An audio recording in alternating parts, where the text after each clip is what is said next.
দেখি আমার দিদি ভাই কি করছে। কি রে খোকা, মেয়ের নাম কিছু ঠিক করলি? হ্যাঁ ওই আমি ঠিক করেছি, যাজ্ঞসেনী। যাজ্ঞসেনী? সে তো দ্রৌপদীর আর এক নাম। হ্যাঁ হ্যাঁ জানি জানি বৌমা, আমরা তোমাদের মতন অত শিক্ষিত অত লেখাপড়া শেখা না হতে পারি, কিন্তু আমরাও একটু আধটু পৌরাণিক গল্প জানি। একে তো বিয়েছ একটা মেয়ে, তার উপর তার নাম রাখছো দ্রৌপদীর নামে।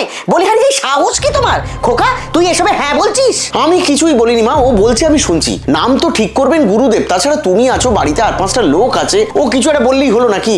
এতে সাহসের কি আছে? আমি আমার নিজের মেয়ের নাম ঠিক করতে পারি না? তুমি জানো তোমার মেয়েকে এই নামের জন্য ভবিষ্যতে লোকমুখে কত কুকথা শুনতে হবে? মা হয়ে নিজের মেয়েকে তুমি দুর্নামের মুখে ঠেলে দিচ্ছ।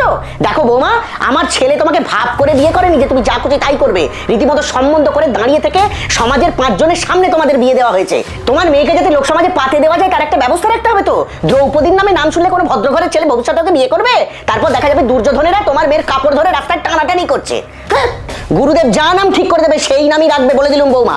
খোকা, বউকে তোল্লাই কম দে, নইলে কপালে অনেক দুঃখ আছে বলে দিলুম। আমি তোল্লাই দিতে যাবো কেন মা? তোমরাই তো দেখে শুনে এই মেয়ে নিয়ে এসছো, দেখো। তোকে কিছু বললে তোর তো একটাই অস্ত্র, আমরা মেয়ে ঠিক করেছি। বাপের বাড়ির কি কোনো শিক্ষা দীক্ষা নেই? দ্রৌপদীর নামে নাম, ছ্যা ছ্যা ছ্যা ছ্যা।